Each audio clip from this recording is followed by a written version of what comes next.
Mudança de nome, assassinato, incesto, mentiras e muita crueldade.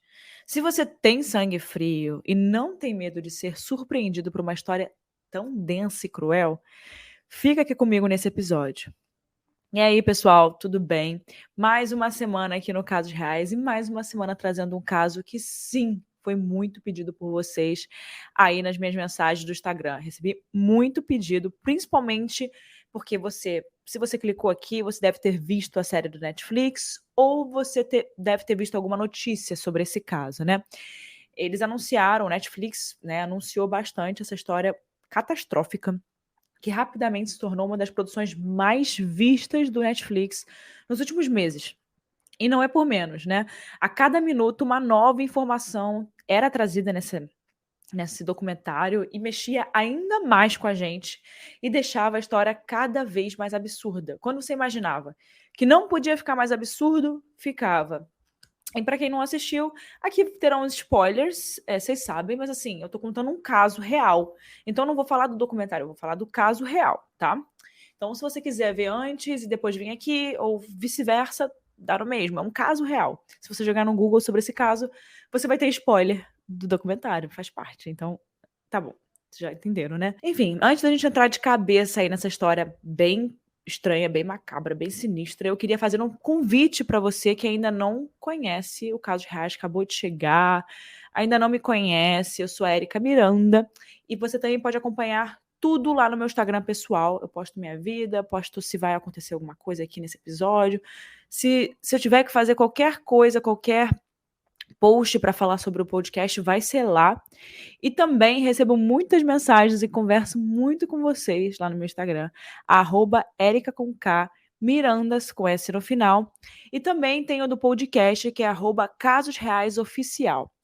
Lá vocês podem dar sugestões de casos, comentar o que acharam sobre os outros episódios que já tiveram aqui e sugerir, né, botar sugestões, enfim. Inclusive teve uma época que eu pedi para vocês para se souberem de algum caso real que algum amigo passou, que alguma pessoa que você conheça tenha passado, me mandem, tá? Não precisa ser caso real de morte só não, né? Casos reais para a gente divulgar e trazer mais visibilidade para alguns casos e alertar pessoas, até golpes, essas histórias, sabe? Enfim, então é isso. Não deixe de compartilhar nos seus stories que você está escutando aqui. E também dá uma nota aí no Spotify, onde quer que você esteja escutando, você consegue dar essa nota. Então agora a gente vai aí, né, pro episódio dessa semana. Eu peço muito isso antes do episódio, porque é muito importante pra gente, tá? Senão eu não encheria o saco, vocês sabem. Então agora vamos para a história dessa semana.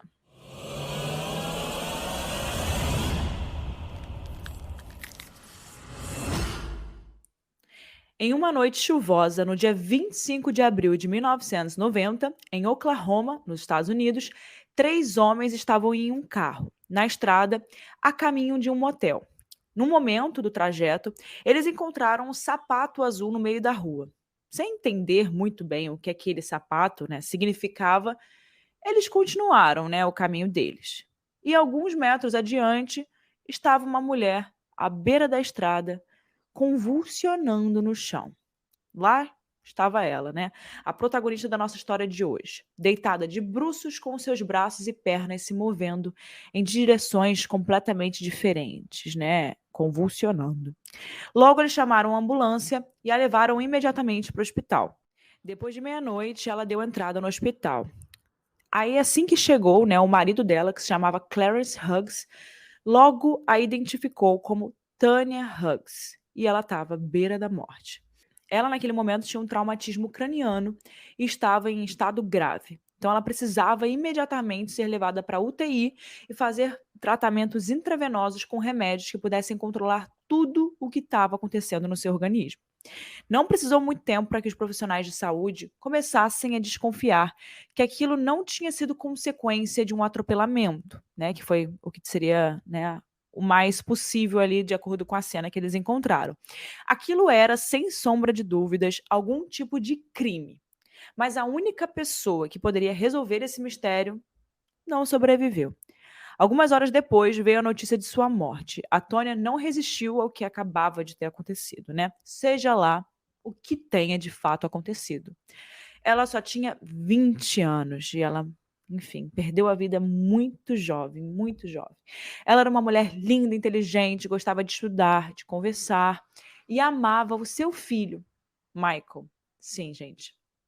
Ela tinha um filho e ela deixou para trás esse filho. Com 20 anos, ela já tinha um filho e ele era uma criança de apenas 2 anos.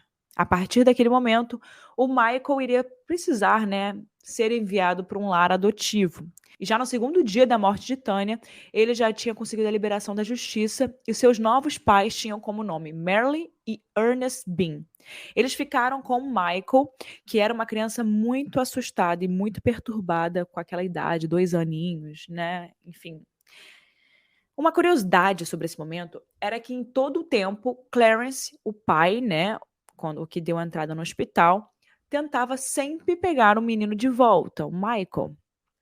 Enfim, ele tinha direito de visitar o filho ali, né, nesses novos pais adotivos. E todas as vezes que o Clarence, né, o pai de Michael, chegava para poder visitá-lo, ele se escondia correndo atrás do sofá e gritava, abre aspas, homem mau, fecha aspas.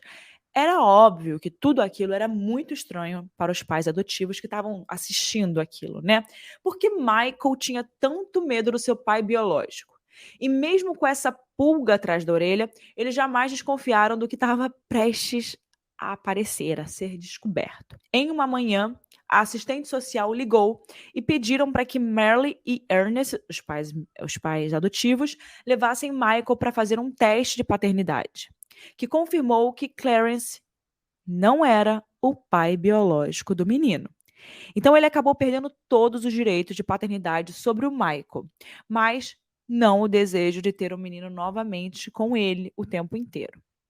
Na mesma semana, a picape de Clarence passou em frente à casa de Merle e Ernest e ele dirigia muito devagar, encarando ali, né? Ele passava na frente da casa, na casa dos novos pais, dos pais adotivos do Michael, encarando a nova mãe do seu suposto filho, né?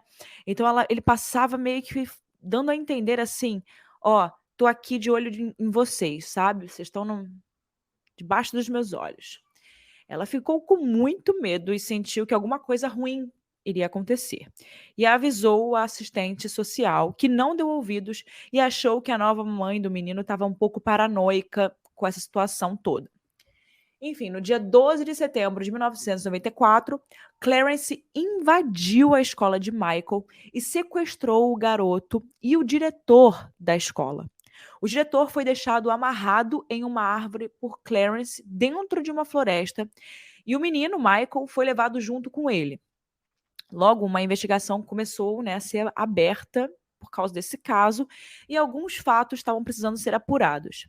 Quem era Clarence? Porque depois de ter sido descoberto que ele não era o pai de Michael, ele sequestrou um menino. Na investigação, a polícia e o FBI descobriram que Clarence Hughes, na verdade, não se chamava Clarence. Ele se chamava Franklin Floyd. E ele usava muitos pseudônimos. Alguns deles foram Trenton Davis, Warren Marshall, Clarence Hughes e vários outros. Nessa investigação, eles descobriram que em 1962 ele tinha sequestrado uma menina, além de ter roubado um banco e agredido outra mulher. Ele já tinha passado 10 anos na prisão e acabou ficando desaparecido por 17 anos. E por conta do sequestro de Michael, a história de Tonya Hughes, né, a mãe, apareceu em todos os noticiários naquela época. A mãe do menino e a sua morte, que já tinha acontecido há 4 anos atrás, né, ela tinha perdido a vida há 4 anos atrás, era sempre associada com o desaparecimento do filho, né, em todas as reportagens que eram feitas. E foi em uma dessas transmissões que Jennifer Fisher, a melhor amiga de Tonya, de infância, uma amiga dela de muitos anos atrás, de infância, ela se deparou com a foto de Tonya, né, na televisão, e ela imediatamente ligou para a polícia e disse que não, aquele não era o nome dela. Na verdade, a Tonya se chamava Sharon Marshall. Gente, então vamos recapitular aqui, né? Tonya Hughes não é Tonya Hughes. Tonya Hughes é Sharon Marshall. Ela foi morta com 20 anos, né, ela perdeu a vida com 20 anos e já tinham se passado 4 anos desde que tinha acontecido a sua morte, né. O menino já estava com a família, né, a família adotiva, e também foi descoberto que o Clarence não era o pai biológico daquela criança. Então, quem era Clarence e por que que ela estava usando o nome de Tonya? Enfim, só recapitulando. Sharon Marshall era vista por suas amigas do ensino médio como uma estudante muito ambiciosa e muito dedicada, que havia sido aceita no Instituto de Tecnologia da Geórgia e sonhava em ser engenheira aeroespacial, né, que é uma área muito difícil, você precisa estudar muito, né? Inclusive uma área super interessante. Mas naquela época, os amigos de Sharon já percebiam que o pai dela era um homem muito estranho e que às vezes parecia ser completamente o oposto da filha, né? E um pai muito inadequado, agindo com coisas muito estranhas de acordo com a filha. Ele não deveria agir com uma filha do jeito que ele agia. Na mesma época em que ela foi aceita no Instituto de Tecnologia, a Sharon contou para a amiga dela que estava grávida e que teria o bebê e iria colocar esse bebê para adoção, mas que não iria para o Instituto de Tecnologia porque o seu pai jamais a deixaria estudar lá. O homem, no caso o pai, era o próprio Franklin Floyd e que nesse período era chamado de Warren Marshall. Quando as autoridades disseram, anos após a morte de Sharon, ou Tônia, né, que o sequestrador da criança era o marido dela, a amiga que reconheceu, né, no noticiário, ela ficou incrédula, porque ela sabia que aquele homem, na verdade, não era seu marido, era seu pai. O agente do FBI responsável pelo caso descobriu que em 1989, um ano antes da morte da mãe de Sharon, eles mudaram os seus nomes. Sharon, anos depois, tinha se transformado em Tonya Hughes e então Clarence e Tonya se casaram com esses novos nomes em New Orleans, Nova Orleans, e que significava que esse homem, Franklin Floyd, se casou com a sua própria filha.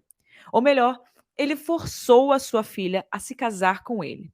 E que Sharon provavelmente tinha nascido na época em que Floyd tinha sido preso.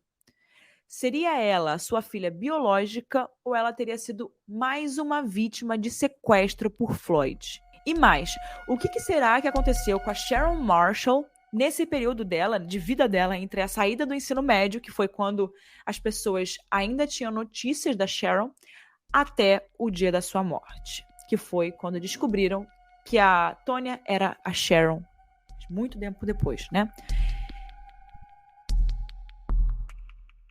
Heather Lane, uma mulher que trabalhava em uma boate de strip, conheceu a Sharon nesse período antes dela, né, ser encontrada, antes dela morrer.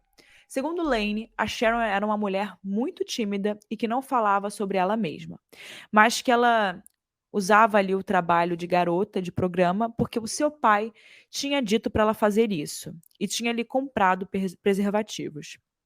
Ouvir aquilo foi nojento, né? Segundo a Heather, essa mulher que trabalhava na boate. Ela não podia acreditar que um homem colocaria a sua própria filha naquela situação. Na verdade, era muito mais do que isso. Ele abusava sexualmente da sua própria filha. Então, em 1995, Franklin Floyd foi encontrado pela polícia e preso pelo sequestro do pequeno Michael.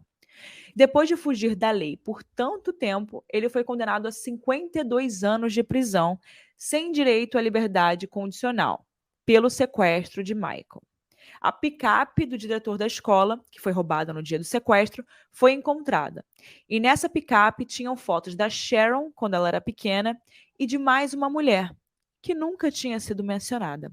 A perícia investigativa foi acionada imediatamente e eles descobriram que essa mulher se tratava de Sherilyn Comenso, uma dançarina da boate que a Sharon trabalhava.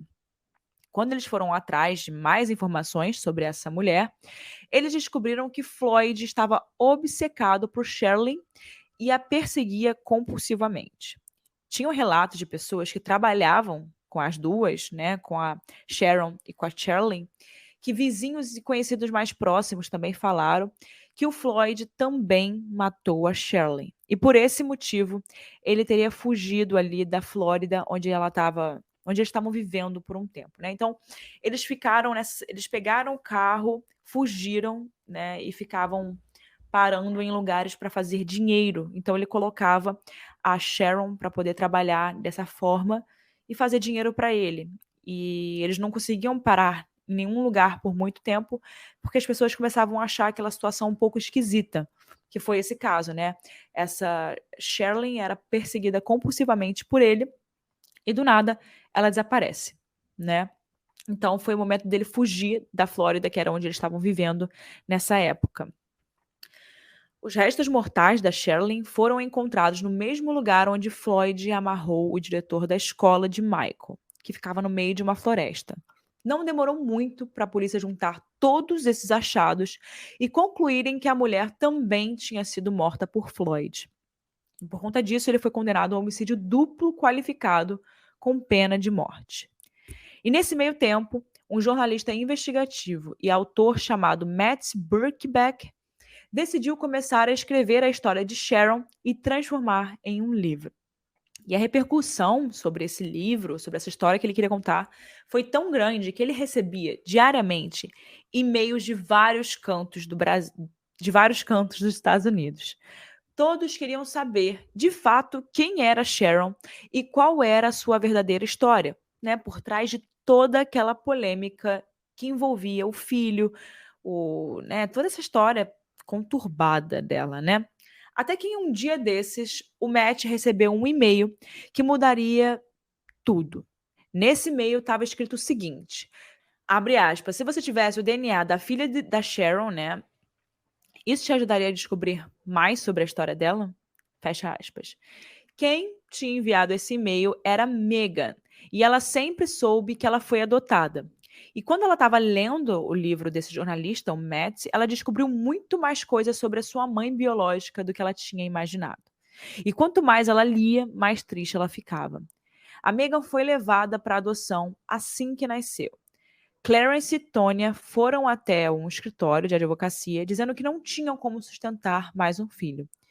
Ele manipulava toda a conversa e nunca deixava a Tonya falar. 6 semanas depois, a Megan acabou nascendo. Então a Tonya foi proibida por Floyd de ver a sua própria filha. Bom, com essa nova informação em mãos, o FBI precisava agir. 2 agentes, então, foram para a Flórida entrevistar Franklin Floyd, mas ele estava irredutível, né? Nisso eles queriam entrevistar ele dentro da prisão para poder tirar mais alguma coisa, porque ele era a única pessoa que poderia falar mais, que poderia falar sobre Michael, que poderia falar sobre toda essa história. Ele era a única pessoa que sabia como explicar tudo isso e quem era a Sharon, né? Que pessoa é a Sharon? De onde ela veio? Enfim, qual é a história da Sharon, né? O FBI treina muito bem os seus agentes para todos os tipos de casos. Ainda mais se a pessoa envolvida, se o criminoso, não quiser ceder, né, às pressões, às investigações, às perguntas. Então, depois de usarem várias táticas de oratória, e vocês sabem lá o que o FBI às vezes usa, né? Para poder tirar ali da pessoa que eles querem que a pessoa fale. Acreditem só nisso. O Floyd acabou confessando que matou Michael, o menino, com 2 tiros na nuca. Ele tinha atirado em Michael no mesmo dia em que o sequestrou e o corpo nunca tinha sido encontrado. E como eu tinha falado, essa foi uma entrevista muito passional e cheia de estratégias pelos agentes do FBI.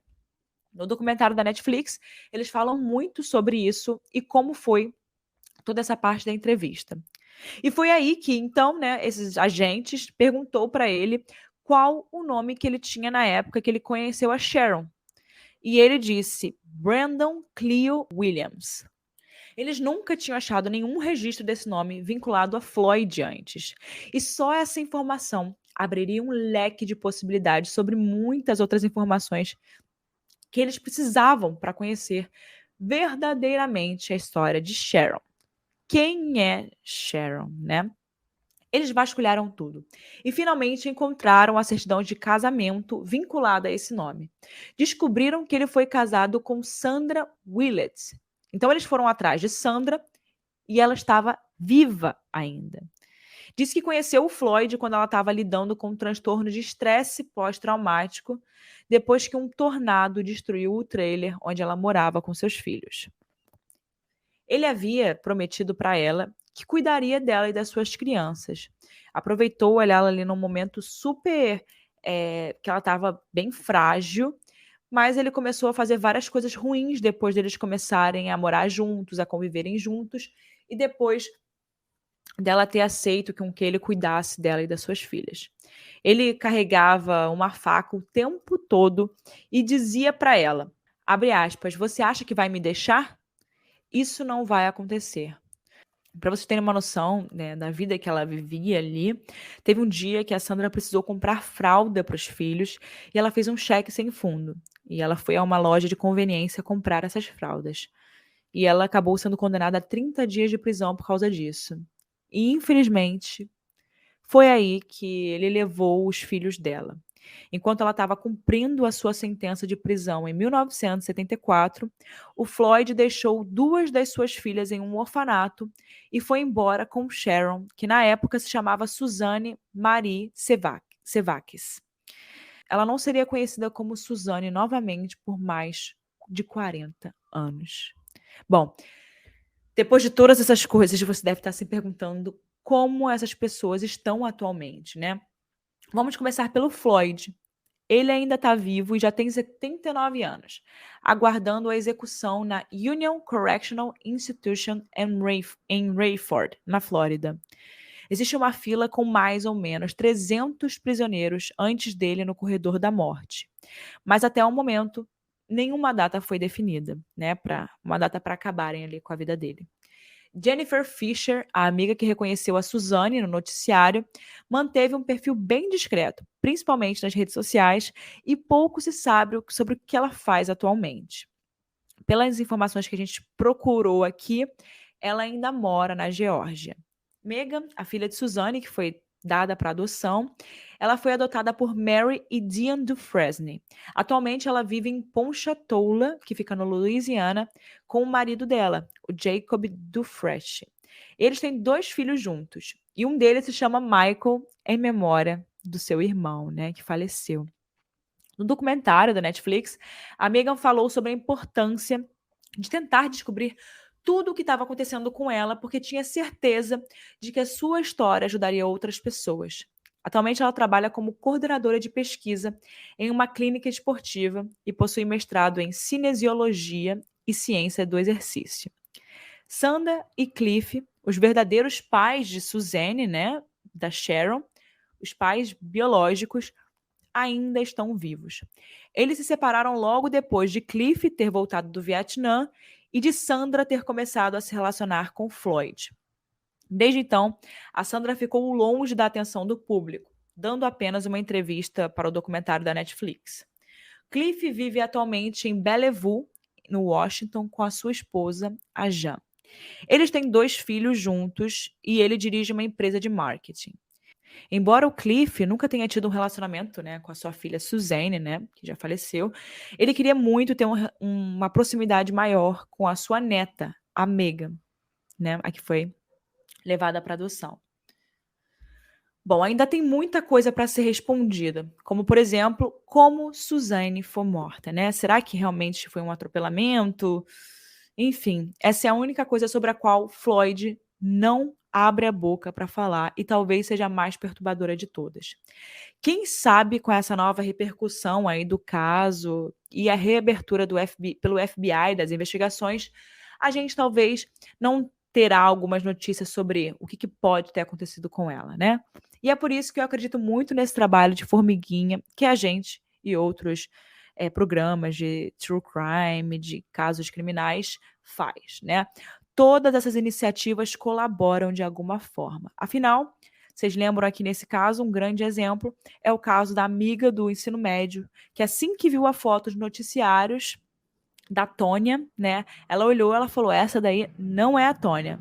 Essa é a minha amiga de infância, Sharon. ligou para a polícia. E se não fosse esse telefonema, muita coisa poderia não ter sido descoberta, né? Então, olha como a importância de divulgação desses casos, né? Uma outra questão que fica também sobre esse caso é que em 2017 a lápide de Suzane, que até então tinha o nome de Tônia, foi alterada para o seu verdadeiro nome.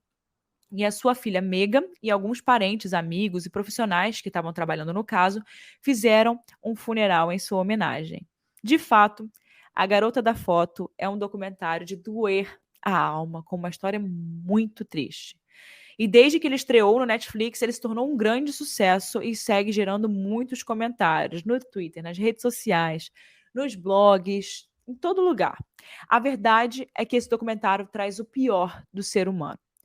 Tudo na Garota da Foto vai angustiando e trazendo você para um lado super doloroso. Mas a gente consegue perceber toda a história sendo conduzida sem qualquer tipo de sensacionalismo, né, nesse documentário em específico, o que é muito legal de se ver e respeitoso. Agora eu queria colocar um áudio da Hannah para vocês ouvirem, como sempre, vocês já estão acostumados, e ela traz uma curiosidade super interessante sobre o corredor da morte. Vamos ouvir? Fala, ouvintes do Casos Reais, tudo bem? Aqui quem tá falando é a Hannah, roteirista do podcast, e eu tô aqui para trazer uma curiosidade sobre o Floyd. Como a gente comentou no episódio, ele tá com 79 anos e tá no chamado Corredor da Morte, com outros 300 condenados, e ele tá aguardando para ser marcada a data da sua execução. Não sei se vocês sabem, mas nos Estados Unidos é muito comum que as pessoas que são condenadas à morte passem anos, décadas presos, né, antes de que a sentença se dê de fato. E tem muitos presos que já passaram 40 anos, 50 anos no corredor da morte, até que eles receberam a injeção que, né, vai, por fim, dar fim às suas vidas, né? E algumas pessoas comentam que esse período que demora para acontecer, de 30, 40 anos, serve como uma punição do criminoso, né?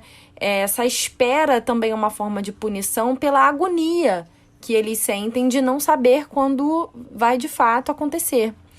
E por conta disso, muitos advogados de defesa entram com apelações contra a sentença. Bom, essa foi a curiosidade e eu espero que vocês tenham gostado do nosso episódio de hoje. Bom, e como todo final de caso, eu sempre trago a minha opinião. Minha opinião nesse caso é bem complicada, assim, talvez, não sei, quero muito saber qual é a sua opinião nesse caso, porque são vários pontos, né? Então a gente pode ter várias opiniões que muitas vezes eu não tenha pensado e vocês tenham pensado e a gente junta essas ideias e vira alguma coisa. Por exemplo, os verdadeiros pais de Suzane, que estão vivos, né, a Sandra e o Cliff, inclusive eles aparecem no documentário da Netflix, uma coisa que me deixa na cabeça é como uma mãe e um pai não foram atrás da filha. Isso me lembra, por exemplo, Madeleine McCann. Eles não param de ir atrás da menina. Até hoje, se você procura aí, eles provavelmente vão estar gastando algum dinheiro em pesquisa, em tentar encontrar a menina. E a Sandra e o Cliff seguiram a vida como se nada tivesse acontecido. Como se nunca tivessem tido aqueles filhos que, né, sumiram. Isso é muito estranho. E uma outra coisa que passou na minha cabeça também, procurando esse caso, assistindo o documentário, foi como Franklin Floyd é uma pessoa, e literalmente essas pessoas não podem ficar em sociedade. Ele é uma dessas pessoas. Todo mundo que cruzou a vida dele, todo mundo que ficou um pouquinho de tempo na vida dele, teve a vida detonada, né? Tanto a Sandra, aquela primeira mulher, que ele levou os filhos, né?